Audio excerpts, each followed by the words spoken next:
Okay, we are now ready to pick up our stitches for our yoke.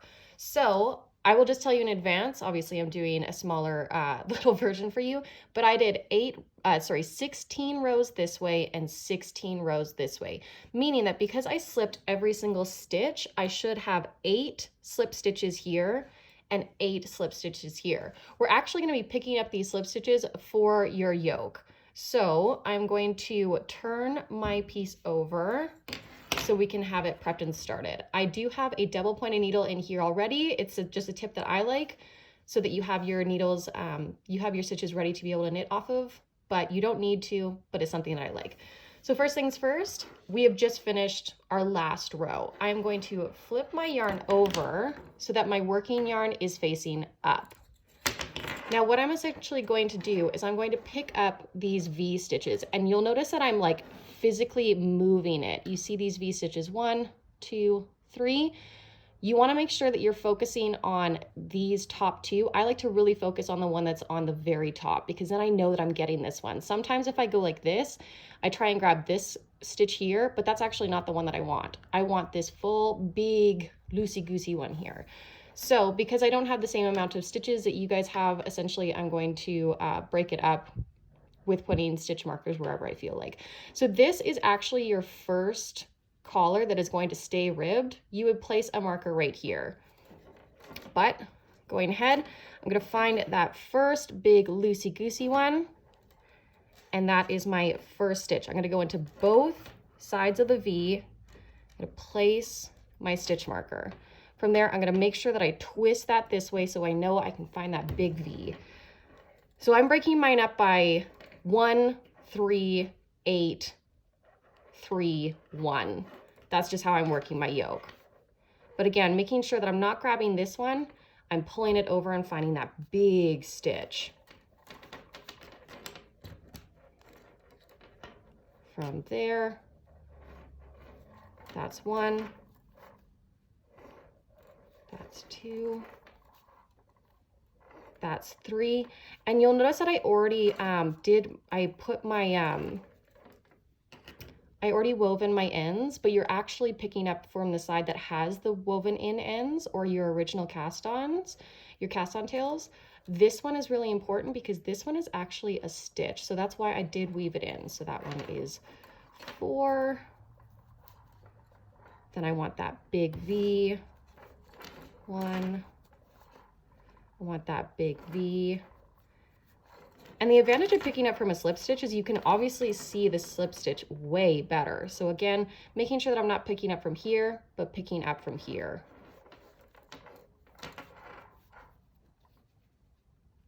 I'm trembling, it's cold in my office. And again, picking up that big V. So I knew that I was breaking it down by 1 stitch, 1, 2, 3, 1, 2, 3, 4, 5, 6, 7, 8. So technically I should have put in a stitch marker in there. So I'm just gonna jimmy that one back. From there, I need to pick up 2 more for that one, that shoulder, quote unquote. Place that last marker and pick up that last stitch. So essentially, I have all of these picked up stitches all the way across. So I've picked up those slip stitches. From there, I'm already onto my other collar. So I would technically put another stitch marker, but I forgot to take one out. And in the pattern, it says starting with P1, K1, and that's correct because we are working on the back side of it. So I'm going to P1, K1, P1, and what this does is that it's working your collar at the same time that you are working your yoke.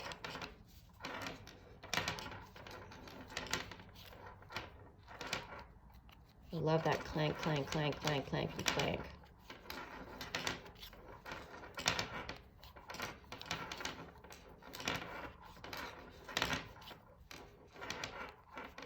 Now I'm off that double pointed needle, which now means that all of my stitches are now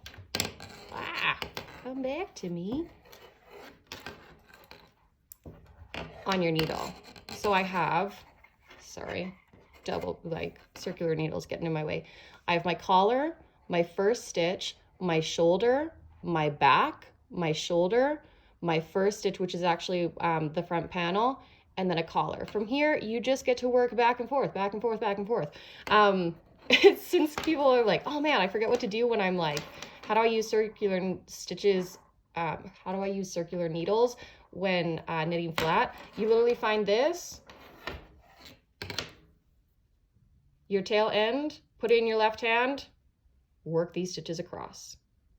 Hope that made sense. In our next video, I will show you guys how to do the left-leaning decrease, or the left-leaning decrease and the right-leaning decrease.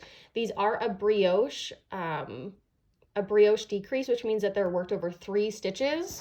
Sorry, that looks so gross. They are worked over 3 stitches. So you will be decreasing at 2 stitches at a time. My advice for the yoke, make sure that you know which row you're on. So I suggest having like a stitch marker. That will be super duper helpful. And always, always, always count your stitches, because we do in the Jiji, you increase without doing anything to the collar, then you increase the yoke while decreasing the collar. And then if I'm correct off the top of my head, you also just keep decreasing the collar. So make sure you are counting your stitches and making sure that you are adding the stitches correctly and in the right number. I hope this helped you guys.